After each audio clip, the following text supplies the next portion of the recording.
안녕하세요. 겨울이 한창인 요즘 저는 더없이 따뜻한 날을 보내고 있습니다. 왜냐고요? 사실 별거 없습니다.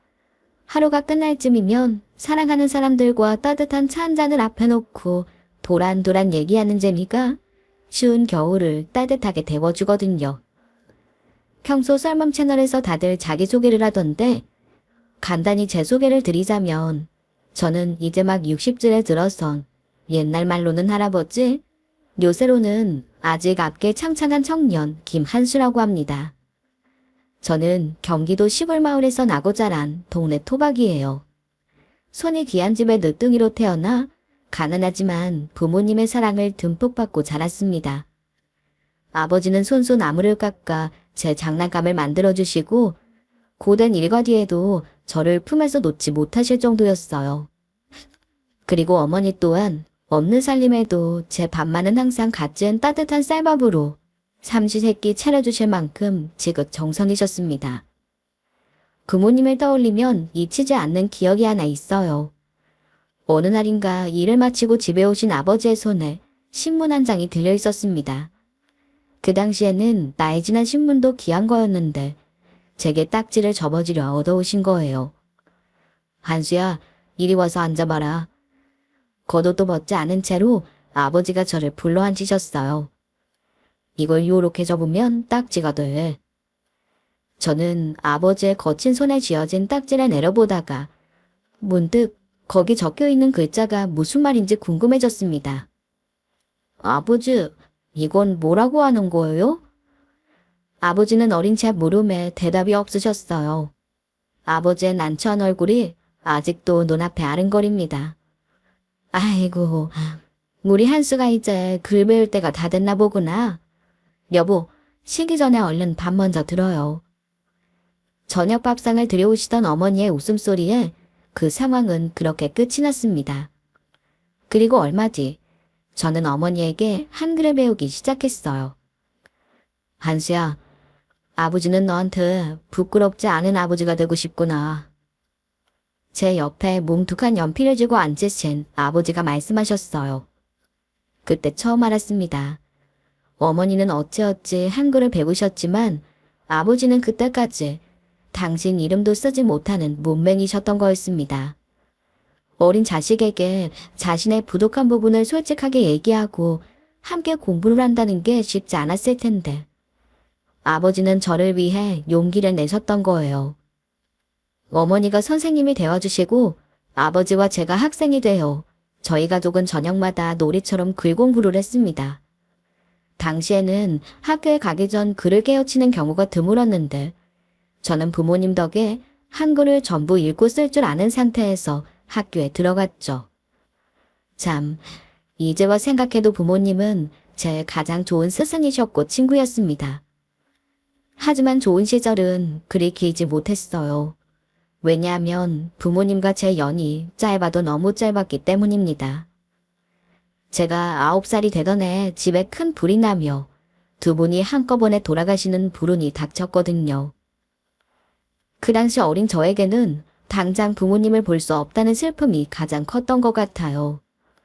물론 지금도 부모님을 다시 한번 뵐 수만 있다면 못할 일이 없을 만큼 그립기는 합니다. 다행히 슬픔은 시간이 지나며 점점 옅어져 갔어요.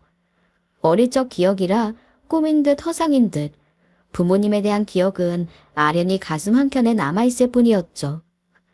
대신 제 마음속에는 채울 수 없는 외로움이 커져갔어요. 지금으로 보면 우울증이 아니었을까 짐작해봅니다. 그래서 이제 저는 사람과 어울리는 게 해가 갈수록 힘들었어요. 14살이 되어 남들보다 일찍 사회생활을 시작한 저는 처음 들어간 연탄 공장에서 저보다 적게는 6, 7살, 많게는 부모님 뻘이 되는 어른들과 함께 일했습니다. 아직 뼈도 여물지 못해 자그마한 제가 안쓰러웠는지 많이들 챙겨주셨어요. 하지만 숫기가 없던 저는 감사하다는 말은 고사하고 보살핌이 어색해 혼자 따로 도는 날이 많았네요. 그러다 결국엔 일을 그만뒀어요. 그 후에 제가 찾은 일은 식당이었습니다. 읍내에 있는 작은 식당에서 청소, 설거지 같은 잡일을 하는 게 제 일이었죠. 사람과 마주칠 일이 딱히 없다 보니 적성에 딱 맞는 듯 했습니다. 그리고 그게 계기가 돼요. 이날 이때까지 식당 일을 쭉 하고 있어요. 제가 처음 제 가게를 열게 된 건 30이 훌쩍 넘어서입니다. 그때까지 저는 앞서 말씀드린 것처럼 사람들과 시끌벅적 어울리는 걸 잘 못했어요. 그러다 보니 그 나이 먹도록 연애 한번 제대로 해본 적이 없었습니다. 가끔 외로움이 북받치는 날이 있었지만 그 외로움도 사람들 틈에 섞이지 못한다는 외로움보다는 어린 시절 부모님과 함께 보냈던 추억에 대한 아련한 그리움에 가까웠어요. 그래서일까요? 세월이 지나 40을 바라보면서도 딱히 이렇다 할 인연을 못 만나다가 어느 날 한순간에 한 여자에게 빠져들었던 이유가요. 지금부터 그녀를 미숙이라고 부르겠습니다. 미숙이는 8년 전 제 가게에 일자리가 없냐며 불쑥 찾아온 여자였어요. 저기 혹시 식당에서 일할 사람 안 구하시나요? 제가 주방 일은 꽤 하거든요. 점심 저녁으로 이웃 동네에서도 찾아올 만큼 근방에선 노총각 음식 솜씨가 좋다고 소문이 났었지만 3평 남짓한 작은 식당이라 사람 손이 크게 필요하지 않았어요. 죄송합니다. 보다시피 작은 가게라 저 혼자서도 충분합니다. 아, 네. 알겠습니다. 뒤돌아 나가는 미숙이를 보는데 순간 제 어머니가 떠올랐던 건 무슨 하늘의 장난이었을까요? 아침이면 저에게 밥을 챙겨주시고는 이웃의 빨랫감을 받으러 가시던 뒷모습. 미숙이의 뒷모습에서 여윈 뒷모습이 떠오른 것이었습니다. 혹시 가게 청소 같은 것도 괜찮을까요? 저는 미숙이를 그냥 보내지 못하고 덥석 일자리 하나를 내주었습니다. 고맙습니다. 열심히 일할게요. 미숙이는 작은 일자리 하나에 세상을 다 얻은 듯 환하게 웃었어요. 다음 날부터 미숙이는 제 가게에 일을 하러 나왔습니다. 아침부터 밤까지 참 열심히도 쓸고 닦더군요. 거기다 남자인 제가 무심하게 신경 쓰지 못했던 것도 미숙이는 놓치지 않고 챙겨주었습니다.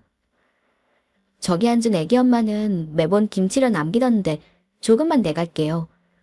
그리고 아래 식당을 가니까 찌개 들어가는 고기는 전부 살코기로 하더라고요. 살코기로만 하면 기름기가 없어서 구수한 맛이 덜 날 텐데.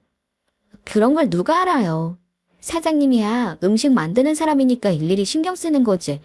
살코기로 하면 고기값이 반도 안 하는데. 미숙이의 말대로 고기를 바꾸니 재료값이 싸지면서 한 그릇에 남는 이윤도 더 많아지더군요. 그렇게 2달이나 지났을까요? 어느 날 미숙이가 저한테 먼저 대뜸 술을 사달라고 하더군요. 사장님, 오늘 끝나고 뭐 하세요? 집에 가서 밀린 집안일 좀 하려고요. 제가 대신 집안일 해드릴 테니까 부탁 하나만 들어주실 수 있어요? 무슨 부탁이요? 술 한 잔 사주세요. 그 전날에 집에 다녀온 다음에 일을 쉬고 와서는 내내 표정이 어두웠던 미숙이였기에 저도 신경이 쓰여 알겠다고 했습니다. 그날 미숙이가 제 집에서 편하게 마시자고 하여 우리는 함께 집으로 갔어요. 여자를 제 집으로 들이는 건 처음이라 오해를 사는 건 아닐까 사뭇 긴장되더군요. 하지만 태어난 저 평소와 다름없이 미숙이를 대했습니다. 우리는 주방 식탁에 마주 앉아 이런저런 이야기를 나누며 술을 마셨습니다. 그러다 미숙이가 대뜸 이렇게 말하더군요. 사장님은 여자랑 둘만 있는데도 평소랑 똑같네요? 사실 그때까지도 저는 미숙이를 딱히 여자로 생각하진 않았습니다. 그도 그럴 게 50을 바라보는 노총각이었던 저에게 아직 40도 안 된 미숙이는 그저 아이 같았거든요. 거기다 삐쩍 마른 작은 체구가 더욱 미숙이를 아이처럼 느끼게 했어요. 그런데 사람 마음이 참 이상하죠. 저런 말을 들으니 갑자기 심장이 쿵쿵 뛰어대기 시작하는 겁니다. 없던 마음이 순식간에 생기더군요. 시뻘개진 얼굴로 대답도 못하고 헛기침만 하는 저를 보며 미숙이는 재밌다는 듯 한참을 웃었습니다. 그날 이후로 우리 사이는 빠르게 바뀌었습니다. 사장과 직원이 아닌 연인 사이로요. 미숙이는 마음 하나 제대로 표현 못하는 저에게 적극적으로 다가와 주었습니다.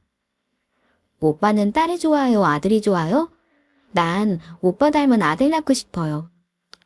미숙이가 농담처럼 하는 말들에도 제 마음은 봄바람에 흔들리는 꽃잎처럼 살랑거렸어요. 또 그럴 때마다 미숙이와 한 이불을 덮고 살고 싶은 마음이 간절했습니다. 하지만 마음속으로만 수백 번 청혼할 뿐 겉으론 표현 못하고 그저 허허 웃을 뿐이었죠. 그러던 어느 날 또다시 생각지도 못한 일이 일어났습니다. 오빠, 오늘부터 오빠 집에서 지내도 돼요? 출근길에 작은 보따리를 들고 온 미숙이가 수줍게 미소 지으며 말했어요. 그렇게 우리는 부부가 되었습니다. 가게를 닫는 저녁 시간이 되면 둘이서 함께 먹을 음식을 준비해 집으로 돌아가는 것이 무척 행복했어요. 부모님이 돌아가신 이후로는 처음 느껴보는 행복한 날들이 제게 찾아온 것이었습니다. 고맙다 미숙아.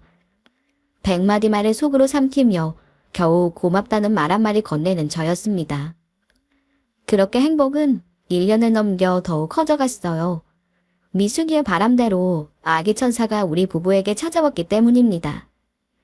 하지만 시간이 지나 출산이 다가올수록 기쁨만큼 부담감이 저를 옥죄어 오기 시작했어요. 그쯤에서 가게 손님이 점점 줄어들어 매출이 반토막이 난 것이 가장 큰 이유였습니다. 그렇다고 상달이 다가와 지몸 하나 돌볼 수 없는 미숙이에게 말할 수도 없었으니 혼자 속으로 끙끙 앓게 되더군요. 아기가 태어나면 돈 들어가는 일도 더 많아질 텐데 큰일이야. 며칠을 혼자서 고민하던 저는 단독주택인 집을 개조하여 새로 놓기로 마음먹었습니다. 잘만 하면 2개, 3개 정도 방을 만들어 새를 놓을 수 있겠다 싶었어요. 인근에 공장도 있으니 뜨내기지만 충분히 세입자도 받을 수 있을 것 같았고요. 결심이 선 저는 미숙이에게 의견을 물었습니다. 옆에 방을 만들어 새를 주면 어떨까? 아이도 태어나는데 이 좁은 집에 누굴 더 들여요? 저쪽 창고방이랑 또 거실 쪽에 벽을 치면 공간이 나올 것 같아. 저는 내켜하지 않는 미숙이를 달래서 겨우 새로 놓을 방을 마련할 수 있었습니다. 다행히 방을 내놓고 일주일도 안 되어서 세입자도 구할 수 있었어요. 그리고 얼마 지나지 않아서 아이가 태어났습니다. 우리 아들 누구 닮았어요? 누구 닮긴 당연히 당신이랑 나를 반반 빼다 박았지. 새빨간 원숭이 같은 아이를 보고 있자니 말로 표현할 수 없는 벅찬 기분이 들었어요. 저는 아이가 태어난 다음 날로 가게 한켠에 자리를 마련한 후 24시간이 모자란 듯 일에 전념했습니다. 아이와 추억을 쌓고 싶은 마음도 컸지만 부모 없이 혼자서 고생하며 살아온 세월을 제 아이에게 부족함 없이 살게 해주는 걸로 보상받고 싶었거든요. 어찌 보면 참 아둔한 생각이었죠. 하지만 그때는 그게 최선이라 생각되었습니다. 거기다 미숙이도 저와 생각이 같았거든요. 아이를 위해 부모가 희생해야 한다는 그런 생각이요. 그 후 제가 제일 먼저 한 일은 20년이 넘게 단골로 찾아오시던 분들을 찾아뵙는 것이었어요. 가게의 매출이 줄어든 이유를 찾기 위해서였죠. 안녕하세요 어르신. 요새는 가게 오시는 발걸음이 통뜸하시길래 겸사겸사 찾아뵙습니다. 내가 이런 말하는 게 어떻게 들릴지 모르겠지만 자네가 찾아온 정성을 생각해서 얘기하겠네. 쓴 소리라도 꼭 참고 새겨듣게나. 가게를 찾지 않는 이유를 엿쫓는 말에 어르신은 한참 망설이다 말씀을 시작하셨습니다. 자네가 처음 가게를 열었을 때는 젊은 사내놈이 음식을 하면 뭘 하나 싶었는데 음식 재료도 좋은 걸로 아끼지 않고 쓰고 맛도 이래저래 잘 내는 게 내가 섣부르게 판단했구나 싶었다네. 20년을 한결같이 이어가는 모습이 참 보기 좋았지. 특히나 요새같이 겉만 번지르르하게 꾸며놓고 음식은 대충 만드는 음식점들이랑은 달라도 한참 달랐어. 그런데 요 1년 동안 자네 음식이 자꾸 맛이 변해. 제가 찾아뵙는 모든 분들의 말씀이 한결같았습니다. 음식 맛이 전만 못하다는 것이었죠.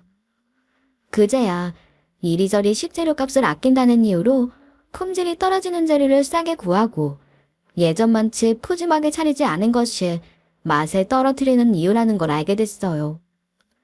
감사합니다, 어르신. 언제 한번 가게 찾아주시면 제가 대접 한번 하겠습니다. 저는 다시 시작하는 마음으로 주방에 있는 질 떨어지는 식재료를 싹 다 버리고 예전처럼 좋은 식재료로 정성을 다해 음식을 만들어냈습니다. 그뿐 아니라 시간을 쪼개 새로운 메뉴를 개발해 나갔어요. 그러다 보니 집에 들릴 수 있는 시간은 더욱 없어지고 몸도 마음도 외로워지는 순간이 찾아오더군요. 그럴 때마다 미숙이에게 전화를 걸어 목소리를 듣는 걸로 힘을 냈습니다. 여보, 집에는 별일 없지? 동현이는 잘 있고?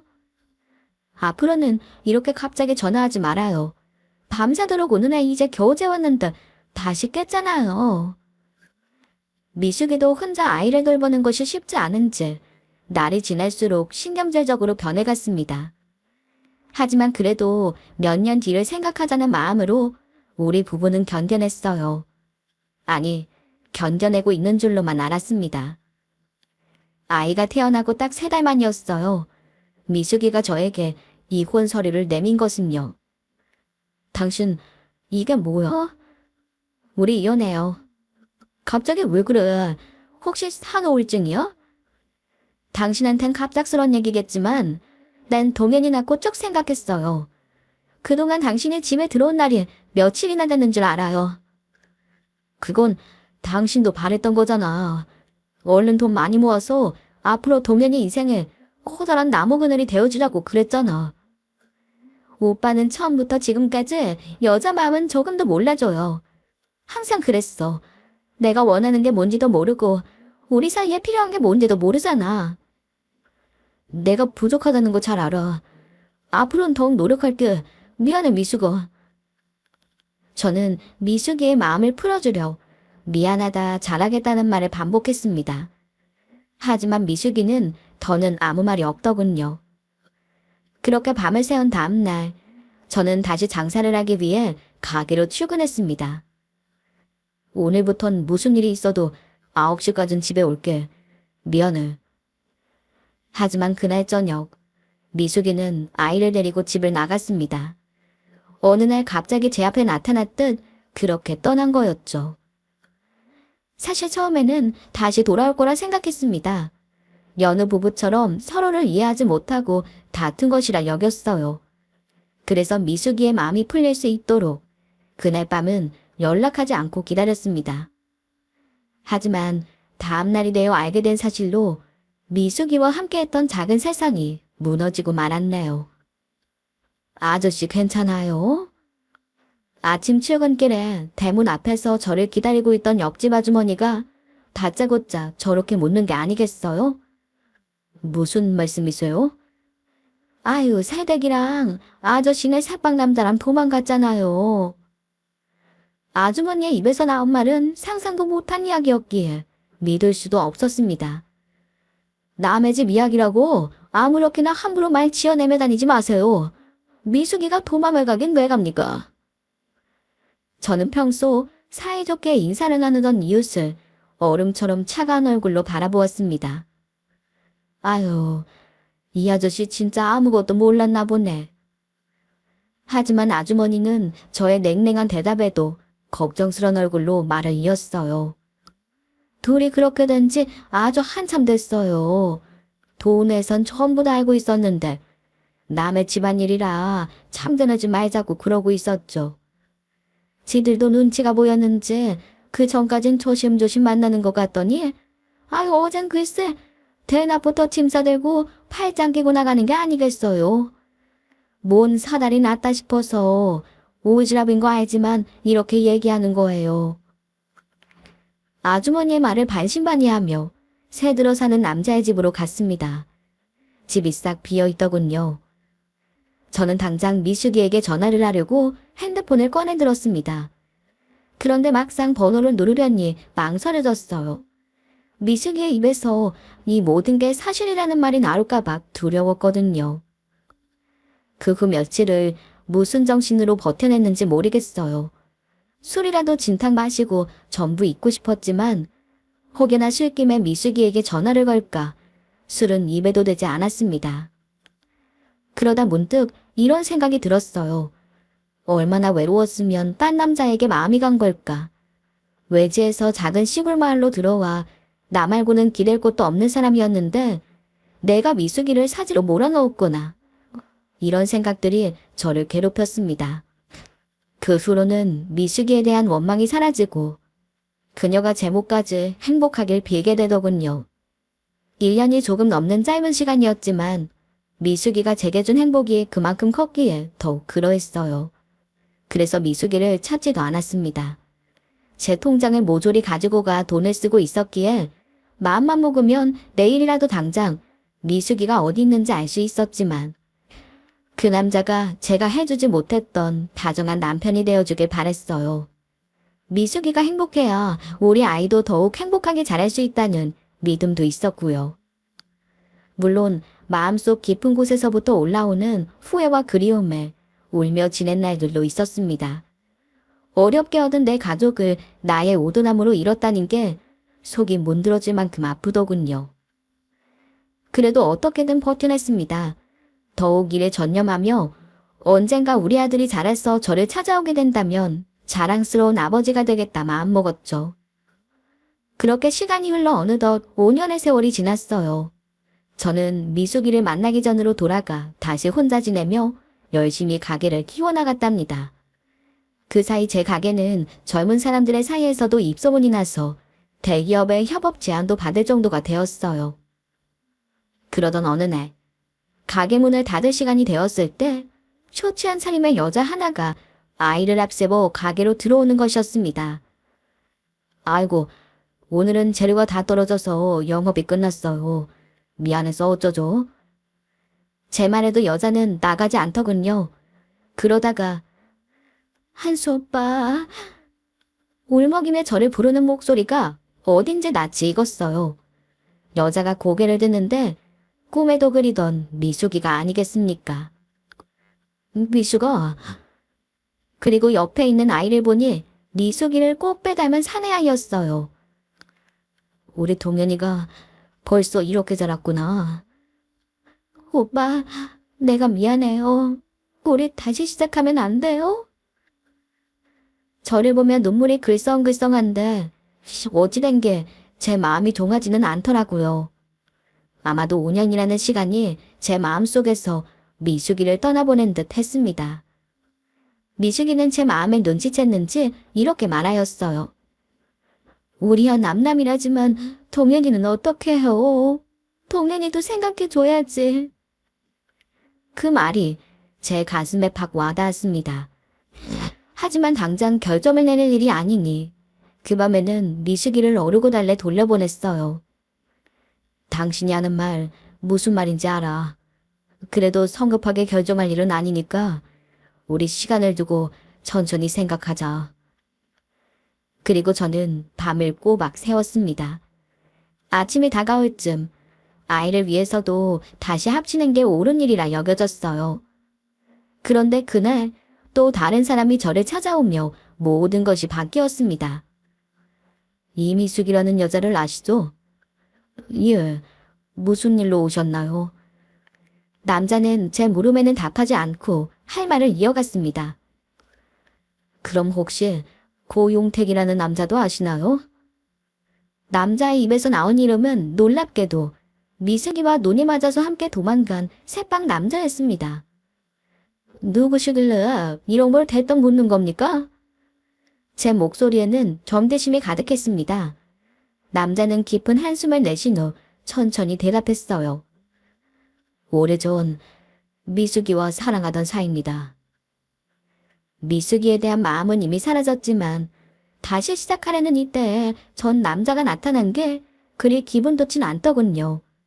저는 나를 세워 남자에게 말했습니다. 무슨 일 때문인진 모르겠지만 미숙이랑은 이미 끝난 사이죠. 그렇다면 전 할 말이 없습니다. 제가 찾아온 게 불편할 거라는 거 압니다. 하지만 전해드릴 말이 있어서 찾아온 거예요. 그리고 제가 알고 싶은 것도 있고요. 남자의 얼굴에서 간절함이 묻어나오더군요. 지금은 가게가 영업 중이니 이따 저녁에 다시 찾아오세요. 무슨 일이 되었든 지난 과거를 확실히 정리해야만 미숙이와 다시 시작할 수 있다는 생각이 들었어요. 그래서 저는 내키지 않았지만 남자에게 저녁에 다시 오라고 했습니다. 그리고 저녁이 되어 남자가 다시 왔어요. 앉으세요. 저는 남자에게 술과 안주를 내주며 말했습니다. 제게 하고 싶은 이야기가 뭔지 먼저 듣고 싶군요. 잠시 주저하다 저는 하루 종일 저를 따라다닌 궁금증을 물었습니다. 어디서부터 어떻게 이야기를 시작해야 할지 모르겠네요. 두서없이 말하더라도 이해해 주십시오.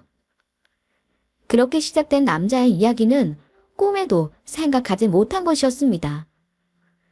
처음 사장님과 미숙이가 연인이 되었을 때, 그때 저도 미숙이와 만남을 가지고 있었습니다. 저는 남자의 말이 퍼뜩 와닿지 않아 멍하게 쳐다만 보았어요. 당장은 제 말을 받아들이기 힘드실 거예요. 하지만 사장님이 이 사실을 아셔야 미숙이가 낳은 그 아이가 누구의 아이인지 밝힐 수가 있습니다. 그게 무슨 말이죠? 우리 동현이가 당신의 아이라는 건가요? 물론 이건 어디까지나 제 생각이긴 해요. 사장님의 아이일 수도 고용택의 아이일 수도 있어요. 하지만 만약 제 핏줄이라면 저는 그 아이를 책임지고 데려올 생각입니다. 그래서 이렇게 찾아온 것이고요.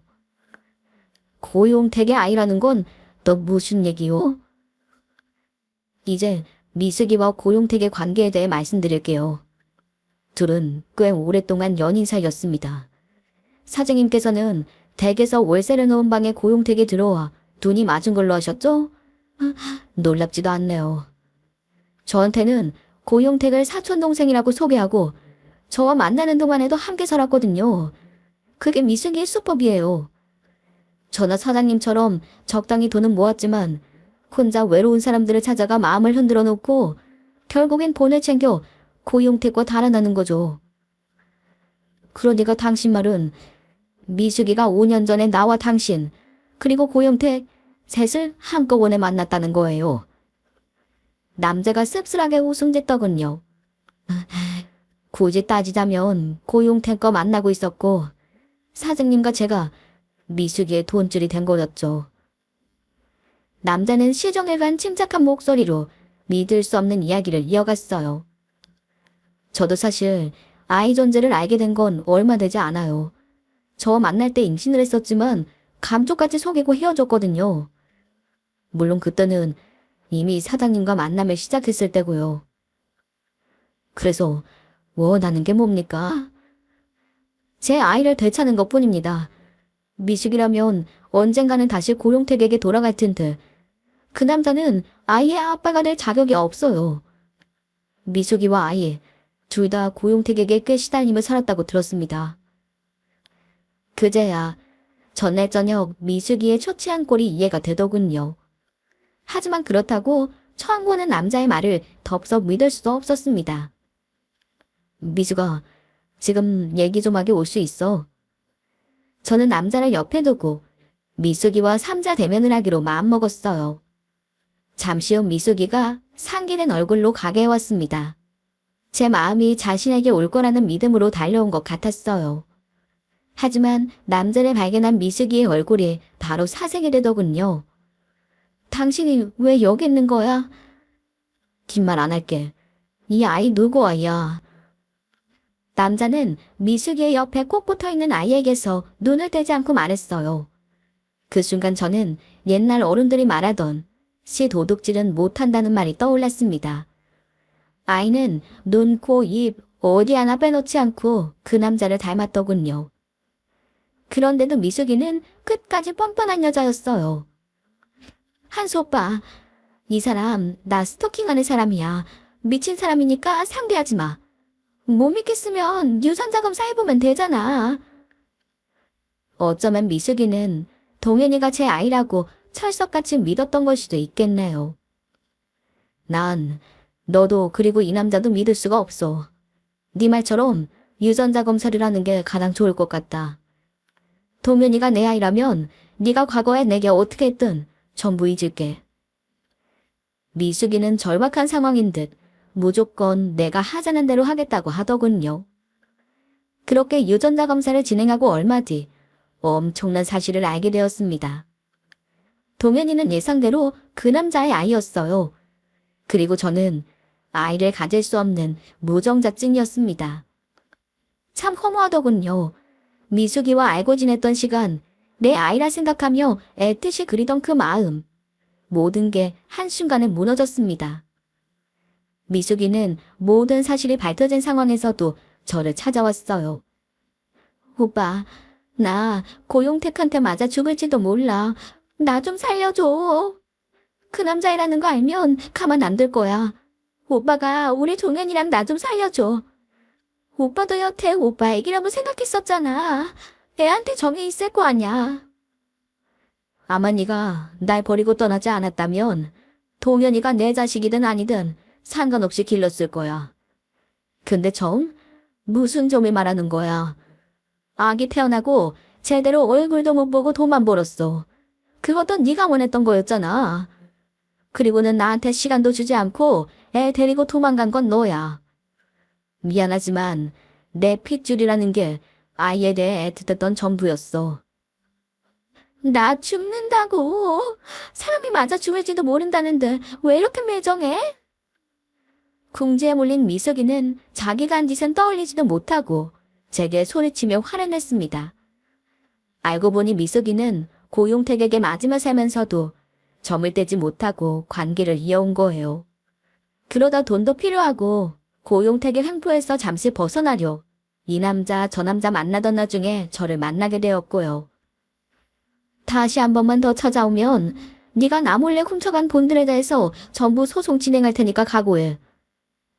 저는 미숙이가 저를 두 번 다시 찾아오지 못하도록 저렇게 말했습니다. 사실 돈을 받을 생각 같은 건 없었어요. 단지 다시는 제 진심이 미숙이 같은 여자에게 이용당하지 않게 하기 위해서였죠. 역시나 미숙이는 제 으름장 때문인지 다시는 저를 찾지 않았어요. 그리고 뒷이야기를 간단히 해드리자면 동현이는 지 친아빠와 살게 되었습니다. 불쑥 찾아와 감당하기 힘든 진실을 말한 사람이지만 속이 깊고 따뜻한 사람 같았어요. 그리고 미숙이는 고용택을 폭행죄로 고소해서 한참 둘 사이에 실랑이가 있었다고 전해 들었어요. 그 후엔 어찌 되었는지 알지 못한답니다. 그리 벌써 3년이 지난 이야기예요. 그 사이 저는 힘든 시간도 있었지만 또 그만큼 행복한 시간도 있었습니다. 제일 처음 얘기했듯 사랑하는 사람과 따뜻한 겨울을 보내고 있기 때문이죠. 이제와 얘기지만 미숙이가 어떤 여자였든 미숙이를 만나는 시간 동안 사람을 사랑한다는 게 어떤 건지 배웠어요. 그래서 지금 제 옆에 있는 그 사람에게는 제 마음을 아낌없이 표현하며 지내고 있답니다. 특히나 전 남편과 3일로 헤어지고 어렵게 제게 마음을 열어주었기에 더욱 고맙고 애틋하네요. 아, 그리고 저에게 든든한 아들과 딸이 생겼다는 것도 말씀드리고 싶습니다. 제 엄마를 닮아 지혜롭고 사랑스러운 아이들이에요. 이 정도면 제 겨울이 왜 따뜻한지 아시겠죠? 긴 이야기 차분히 들어주셔서 감사합니다.